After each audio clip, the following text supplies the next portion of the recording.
Salut tout le monde, c'est Aude de Haute Couture et aujourd'hui on fait une autre couture accompagnée. Une que j'avais vraiment hâte de faire parce qu'on fait un col roulé. C'est quelque chose, ça fait vraiment longtemps que je veux me trouver, je le trouve pas en magasin, je le trouve pas selon ma grandeur parce que ça me fit jamais. Donc aujourd'hui on va non seulement en faire un, mais je vais aussi vous montrer comment bien faire les ajustements sur le patron. On va modifier quelques trucs, ça va être super simple, c'est un très bon patron de débutant, donc on peut partir ça maintenant.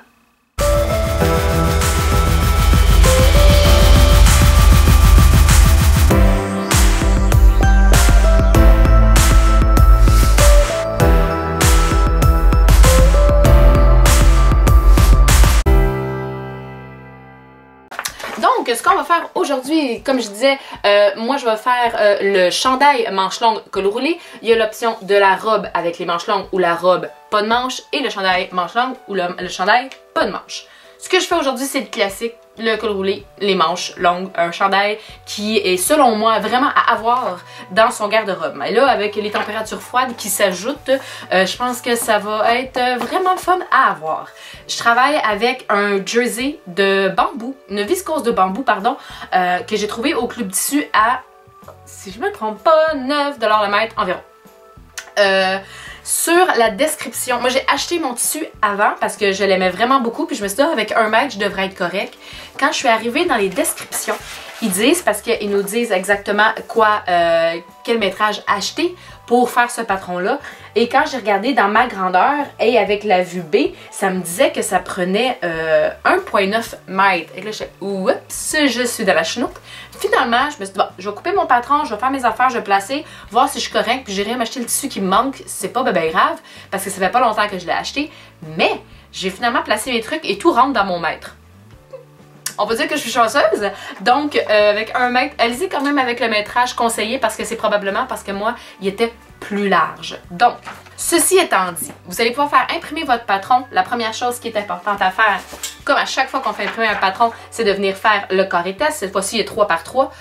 C'est la première fois que je travaille avec un patron de True Bias. J'ai bien hâte de voir, mais pour l'instant, ça a l'air vraiment intéressant. Je me suis fait imprimer le petit livret qui vient avec. Donc là-dedans, j'ai mon guide de montage, j'ai certaines informations importantes. Donc sur cette page-là, par exemple, j'ai toutes les informations importantes concernant le patron. En bas, j'ai mon guide pour tester l'élasticité de mon tissu parce que ça doit être un tissu assez extensible. On parle ici d'un 75%. Donc quand même, c'est vraiment important de respecter ça, sinon vous ne serez pas confortable. On retrouve également les plans des pièces de patron pour l'impression parce que qu'est-ce qui est le fun, c'est que par exemple moi je faisais la vue B, fait qu'ils me disent que j'ai seulement besoin de sur 32 pages, j'ai seulement besoin de 13 à 32. Donc au lieu d'imprimer les 32, je peux seulement imprimer les pages qu'ils me disent et ça me fait économiser du temps à séparer mes pièces, mais surtout du papier. Ensuite, ils nous montrent comment placer nos pièces de patron sur le tissu. Puis moi, c'est ici que je suis venue jouer.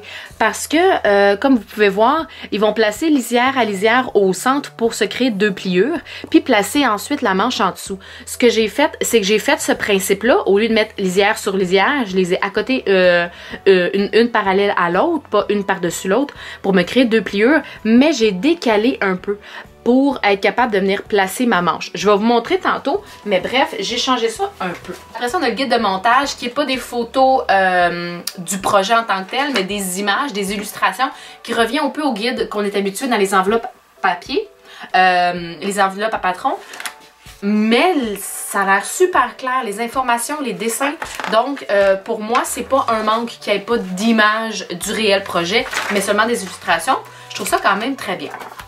Donc, la première chose qu'on va faire, c'est bien sûr prendre ses mensurations. Ben là, la première chose, j'arrête pas de dire ça, on a imprimé. Fait qu'on serait rendu genre à la deuxième chose, assembler votre patron. Après l'avoir assemblé, ça va être couper les pièces que vous allez avoir de besoin.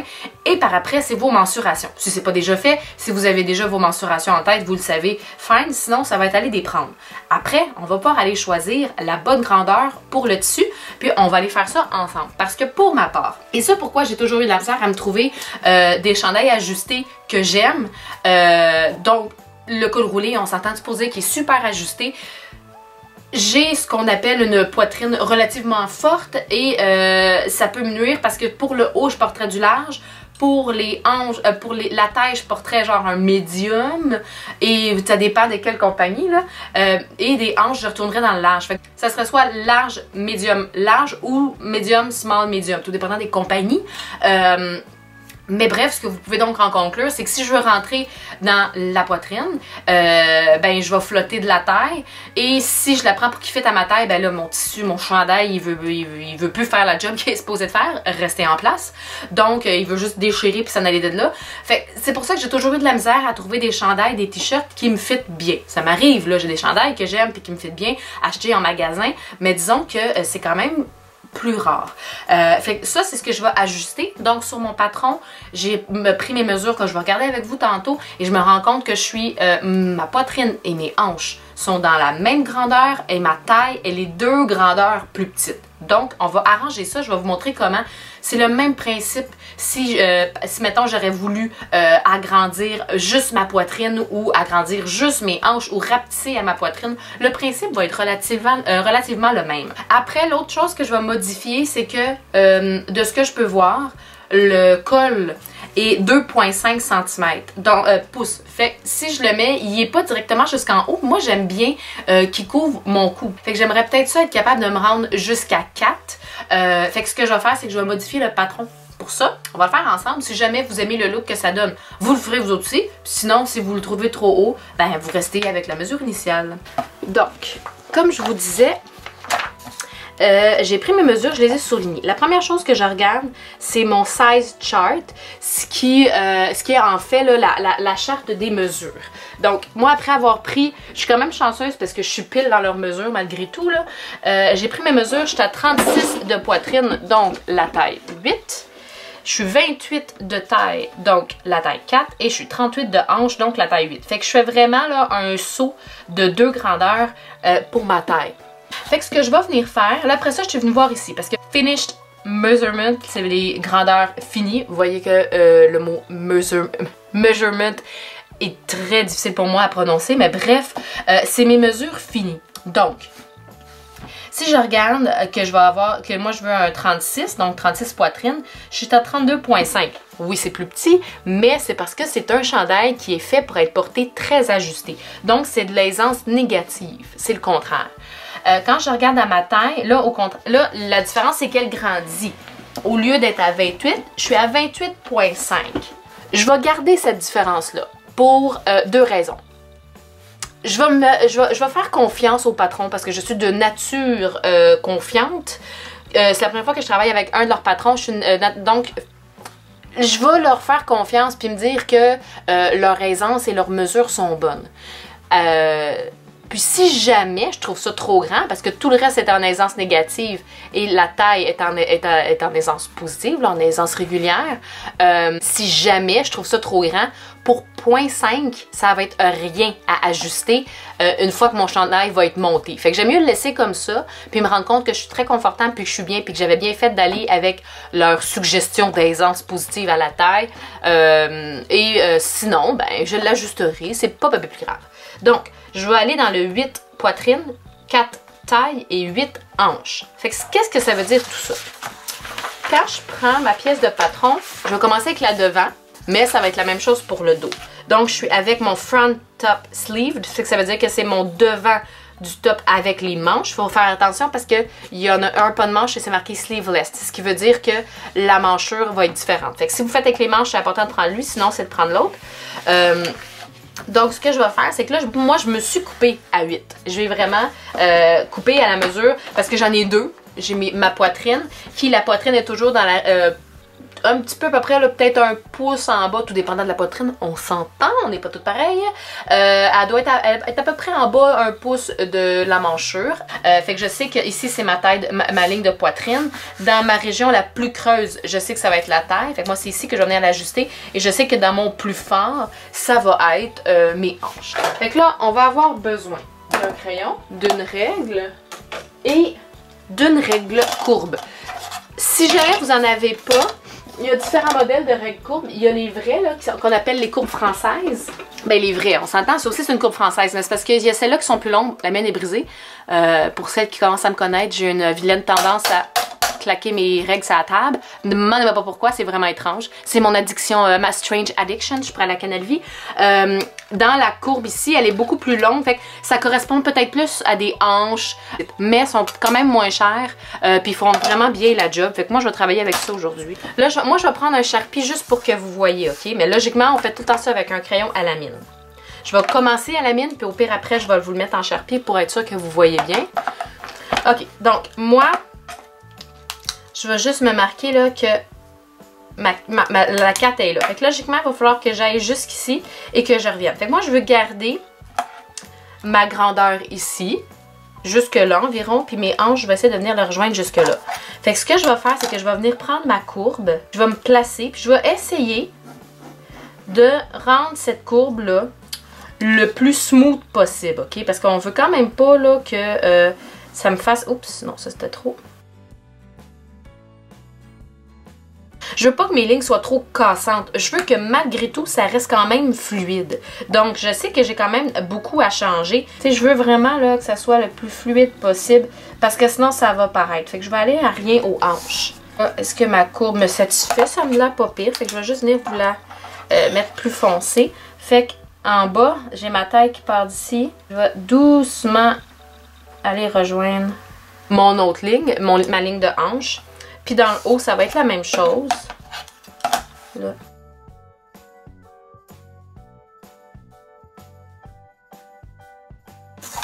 Donc, ce que je vais venir faire, c'est que je vais venir couper sur cette nouvelle ligne de couture, dans le fond, que je viens de créer. Parce que c'est vraiment ça qui va correspondre à ma grandeur. Et voilà, fait que ma nouvelle courbe, elle a quand même du sens. Il n'y a rien de saccadé, il n'y a rien qui est trop cassant. Ça reste relativement fluide. C'est sûr que ça vient vraiment creuser à ma taille, mais ça me tente pas d'avoir un Moses de petit pop-off. Ses côtés, j'aime pas ça. Je veux vraiment qu'il me fitte comme il faut, comme un gant, comme on dirait dans le jargon. Fait que, ce que là, j'ai fait le devant, on s'entend pour dire que j'ai une taille au dos aussi. Fait que je vais venir chercher mon dos. Je vais faire la même chose.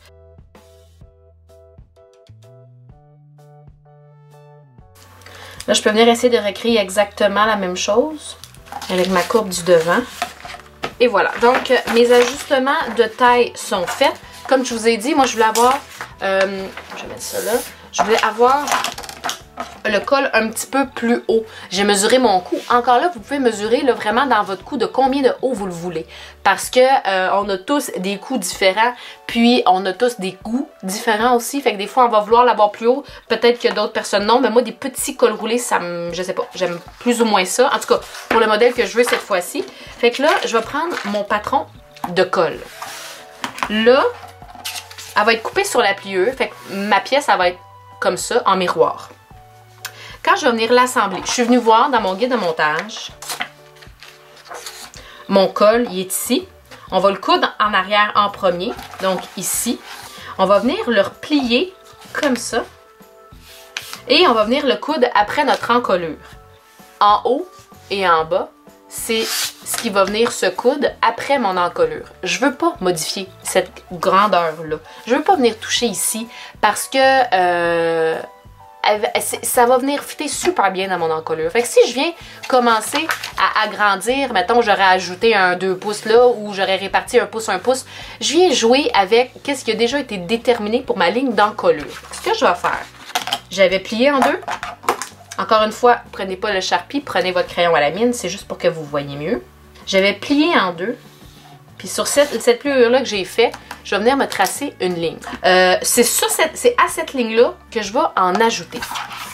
Puis là, je vais regarder, je suis à 2,5, mais les valeurs de couture, si je ne me trompe pas, sont à 3,8. Fait que là, la mesure finie va être à 2 pouces 1,8. Fait qu'on s'entend pour dire 2 pouces, là. Fait que mon petit col serait de 2 pouces de haut. Pour moi, c'est pas assez. Je le voudrais de 4. Il va falloir que je vienne me rajouter un 4 pouces. Parce que là, j'ai 2 pouces qui va être sur mon devant.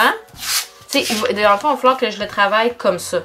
Je vais avoir mon 2 pouces qui est ici, puis j'en veux 4. Fait que il faut que je me rajoute un autre 2 pouces. Mais étant donné qu'il est plié en deux, ça veut dire qu'il faut que je me rajoute 4 pouces. Fait que je suis venue me faire 2 petits crans. Ça va être juste pour m'aider à bien aligner mes choses tantôt. Je vais venir couper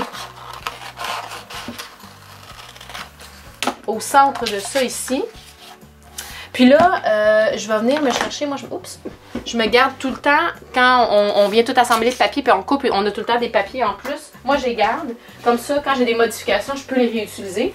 Fait qu'une des retailles de feuilles que j'ai, je vais juste venir me la mettre comme ça. On va avoir besoin... Ah, j'ai oublié de le dire, vous allez avoir besoin de papier collant. Puis c'est long, hein, on utilise beaucoup de papier collant quand on assemble le patron PDF. Fait que moi, j'aime ça les séparer en deux. Les petits papiers collants. Si vous autres, il est épais comme le mien. Là. Moi, il est genre 3/4 de pouce de large. Là. Fait que je peux me permettre de le séparer en deux puis d'utiliser juste la moitié pour venir coller. Donc, je m'étais dit qu'il fallait que je me rajoute 4 pouces. Mon centre, ça va être là.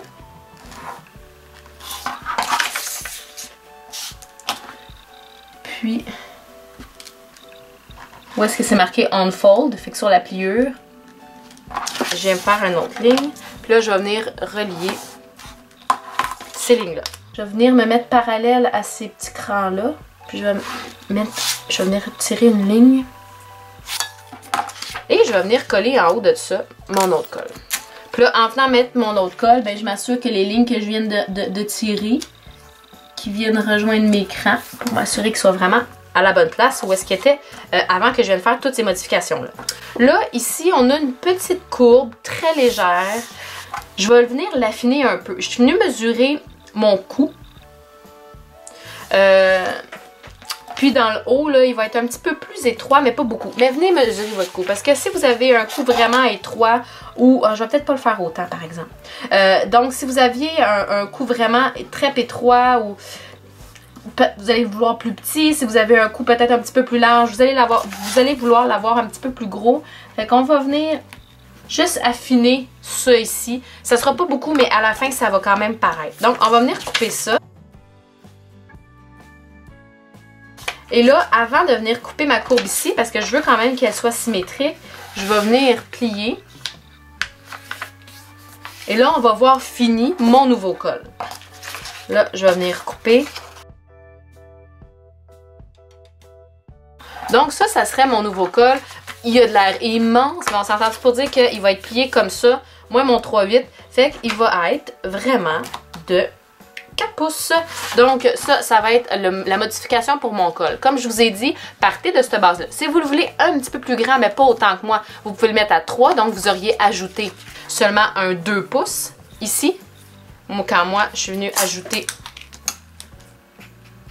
plus 4 pour avoir un total de 4. Si vous aviez voulu avoir un total de 3, donc un col qui est haut de 3 pouces, ben là, on serait juste venu acheter 1 pouce de chaque bord, donc 2. Vous comprenez le principe. Donc, vous pouvez, si vous aviez voulu qu'il soit super long et qu'il vienne tout se froncer dans votre cou, vous auriez pu le faire beaucoup plus long. Mais bref, pour moi, c'est comme ça que je vais y aller aujourd'hui. Si vous voulez garder initial, c'est une modification que vous n'avez pas besoin de faire. Donc, une fois que ça c'est fait, vous allez pouvoir venir couper vos patrons. Donc, on a le col. Et ça, c'est le col qui est pour toutes les vues. Toutes les vues sont pareilles. Qui est coupé une fois, mais sur la pliure. Le devant pour les manches. Coupé une fois sur la pliure. Même chose pour le dos. Avec les manches une fois sur la pliure. Et finalement, les manches qui sont pour la vue B et la vue D. Qu'on va couper 2 fois, pas sur la pliure, sur le droit fil. On va venir rapporter aussi nos crans. On a des crans un peu partout. Portez une attention particulière. Si vous ne le savez pas déjà, c'est là que je vous le dis. On a des crans doubles ici et des crans simples. Les crans simples s'en vont pour le devant et les crans doubles s'en vont au dos. Donc, à mon emmanchure dos, je devrais avoir 2 crans. Les voilà. Et à mon emmanchure devant, je vais avoir un cran, le voilà. Fait qu'il faut juste pas se mélanger là-dedans. On a nos crans d'épaule, des crans à la tête. C'est super, super important de les reporter. La seule place où est-ce qu'on n'a pas de cran, c'est ici. Donc, on va découper ça dans notre tissu. Bon, fait qu'une fois que toutes vos pièces sont coupées, je vais passer un peu avec vous là-dedans parce qu'il y a beaucoup d'informations qui sont en anglais. Donc, je vais être sûre de toutes vous donner du moins les plus importantes. Donc, la première chose, ça va être bien sûr le tissu. Le tissu que vous allez prendre, ça va soit être un rib knit, soit un tissu, un tricot pour les chandails ou un tricot de bambou comme moi j'ai aujourd'hui, ou encore un velours stretch. C'est sûr que vous allez avoir besoin aussi d'un fil qui va aller avec ça. On va prendre une aiguille ballpoint pour ces coutures-là. Et on va avoir besoin, ce que j'avais pas lu avant de commencer le projet, c'est de l'élastique clair pour venir stabiliser les coutures de notre épaule. Ce qui peut le remplacer, C'est ce que moi je vais utiliser aujourd'hui, c'est de l'entoilage thermocollant tricot. Faut pas qu'il soit tissé, il faut qu'il soit tricot parce qu'on veut qu'il s'étire avec la couture.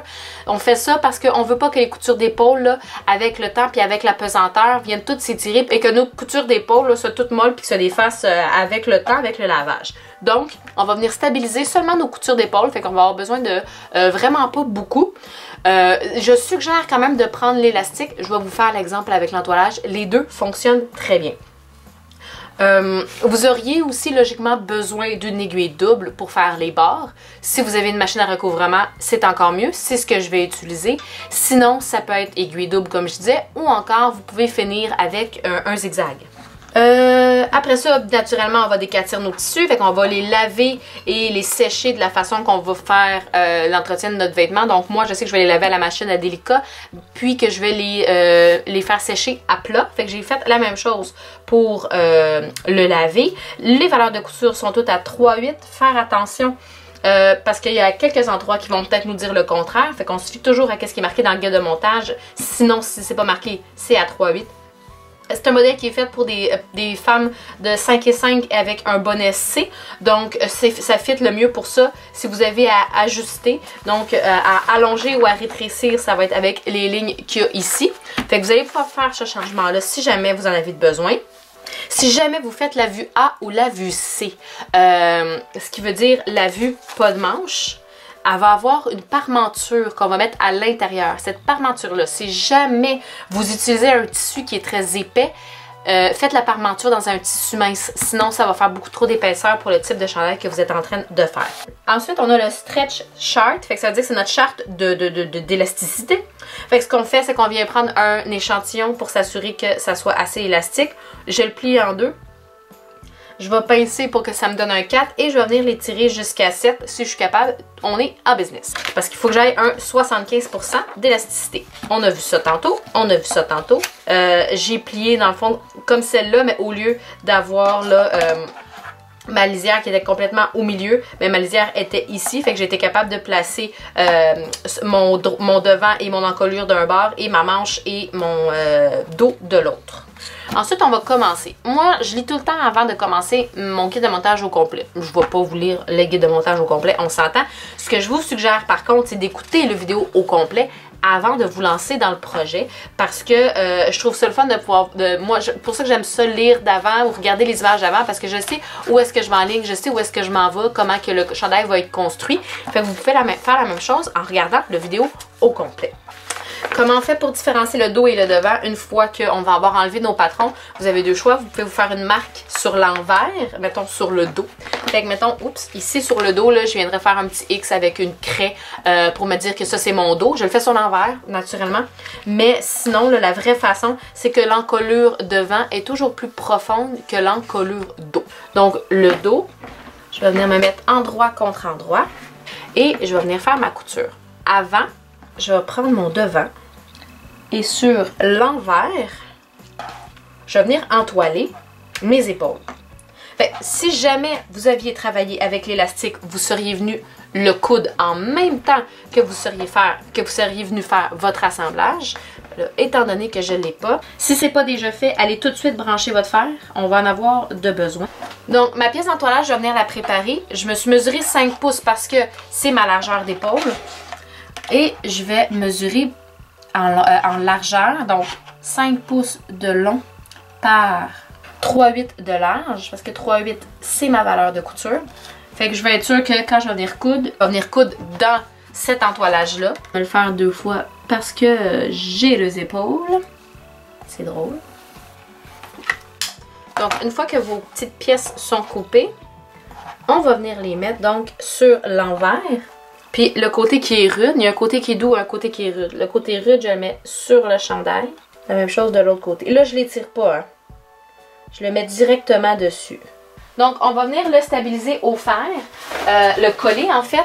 Donc, avec mon fer, je vais venir le laisser environ 5 secondes sur mon tissu. On va utiliser une pâte mousse. Pour ceux qui ne savent pas c'est quoi la pâte mousse, c'est une pièce de tissu, logiquement un 100% coton qu'on vient juste mettre par-dessus pour protéger dans les vêtements de notre fer à repasser.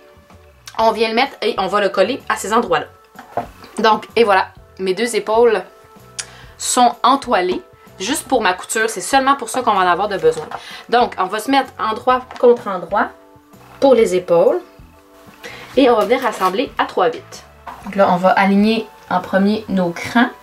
Là, moi, je m'en vais l'assembler à ma surjeteuse. Ma surjeteuse, c'est une 4 fils qui est faite pour assembler les tissus qui sont élastiques. Si vous n'avez pas de surjeteuse 4 fils, vous pouvez tout simplement venir l'assembler à votre machine domestique régulière avec le point éclair qui est le point stretch si vous l'avez. Sinon, tout simplement avec un point zigzag qui va être de la bonne grandeur. Donc, une fois que votre machine va être enflée, on va pouvoir aller coudre ça. Vos finitions, il y a des tissus qui ne s'efflochent pas beaucoup, comme celui que j'ai aujourd'hui, en fait, il ne s'effloche pas. Si vous utilisez un tricot qui se défait, vous allez devoir, ou qui s'effloche, vous allez devoir venir faire une finition, que ce soit à une surjeteuse 3 fils ou encore avec le point zigzag sur votre machine. Une fois que les coutures d'épaule sont faites, ce qu'on va venir, c'est venir presser les valeurs de couture vers le dos couché. Donc, une fois que ça c'est fait, on va le mettre de côté parce que ce qu'on va aller faire, c'est assembler notre col. Donc, endroit contre endroit, on va le laisser coucher. On va le laisser plier, en fait. Et on va venir coudre à 3/8 dans la coupe qui est juste ici. Donc, une fois que ça c'est fait, on va venir le replier. Fait que le bord d'en haut, je vais venir le mettre en bas. Envers contre envers. On va aligner les coutures. Et là, si vous voulez, tout de suite, on peut venir presser le col comme ça. Fait que moi, je vais venir utiliser ma Jeannette. Je vais venir rentrer le col dedans. Puis je vais venir presser tout autour comme ça. L'endroit où est-ce qu'on a la couture, ça va être notre dos. Et on se rappelle que l'encolure dos, c'est l'encolure qui est le moins profond. Donc celle-là ici, ça c'est mon devant. Fait qu'on va venir travailler en regardant l'envers. Donc l'envers est face à moi. Je vais plier les coutures d'épaule sur couture d'épaule pour m'indiquer où est-ce qu'est le milieu de mon dos. Je vais venir mettre une épingle et je vais venir endroit contre endroit placer ma couture du dos de mon encolure avec le centre dos de mon chandail. Je vais venir placer mon col tout autour. Il va rentrer un dans l'autre. Fait que mon tour de col va venir rentrer dans mon encolure. Je m'assure que les deux épaisseurs de mon col sont bien bord à bord et qu'ils s'en viennent au bord de mon encolure. J'étire pas. On essaie de laisser les valeurs de couture des épaules coucher vers le dos. On peut les épingler comme ça. Et là, on va venir coudre tout le tour à 3/8 encore une fois. Une fois que le col est posé, moi ce que je suis allée faire, je suis allée l'essayer tout de suite pour être sûre que le col je l'aimais, je l'aime, je le trouve vraiment le fun. Ce que je vais venir faire maintenant, c'est de presser tout ça comme il faut. Si jamais je l'avais pas mis, j'aurais redécousu, j'aurais refait le patron si je l'avais trouvé trop haut ou pas assez ou peu importe. Puis je serais venue le découdre puis le changer. Mais je l'aime bien, fait que je vais venir presser mon col avec les valeurs de couture vers le bas.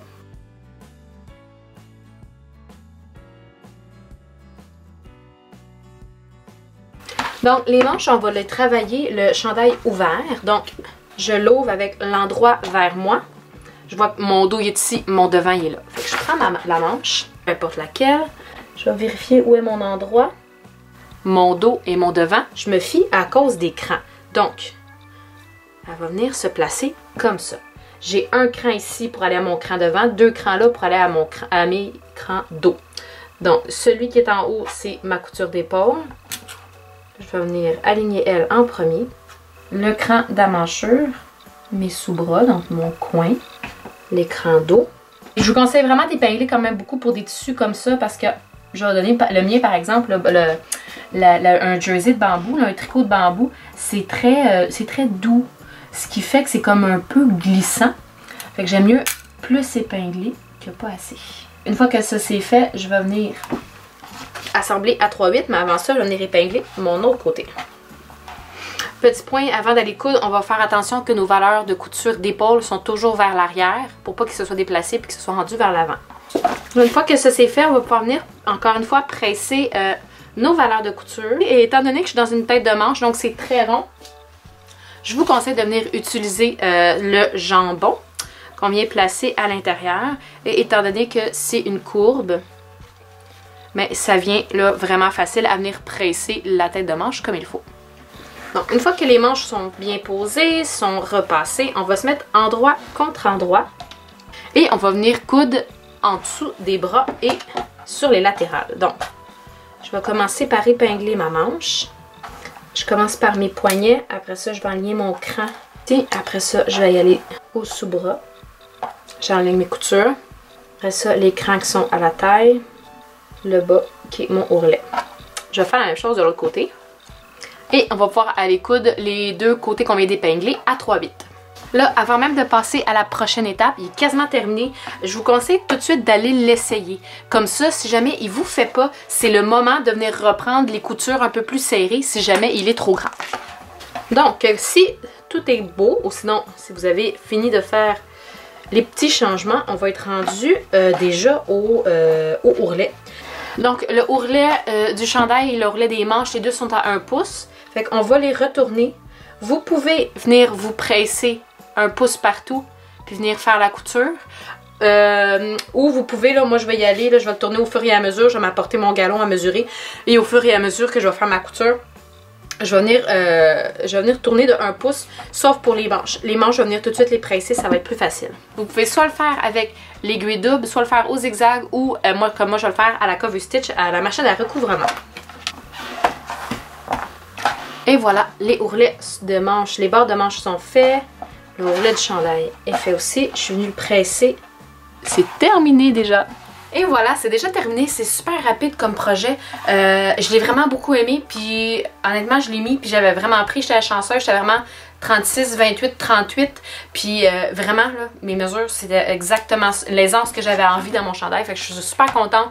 Le col, il donne super bien. Il arrive exactement où je voulais. Puis qu'est-ce qui est le fun, c'est que si jamais je veux le replier pour qu'il soit plus petit, un peu comme l'initiale, je peux le faire super facilement aussi. Je suis vraiment contente. J'espère que ça s'est bien passé pour vous. Si vous avez des commentaires, des suggestions, des questions, n'hésitez pas à les laisser en commentaire juste en bas. Je vous laisse les liens pour le site. Je vais vous laisser aussi le lien pour le tissu que j'ai acheté au Club Tissu. Et je vous laisse comme d'habitude les liens vers mes réseaux sociaux. N'hésitez pas à vous abonner aussi. Comme ça, vous allez pouvoir avoir des notifications comme quoi qu'il y a une nouvelle vidéo qui est rentrée. Puis on se voit très bientôt pour d'autres trucs de couture. Bye bye tout le monde!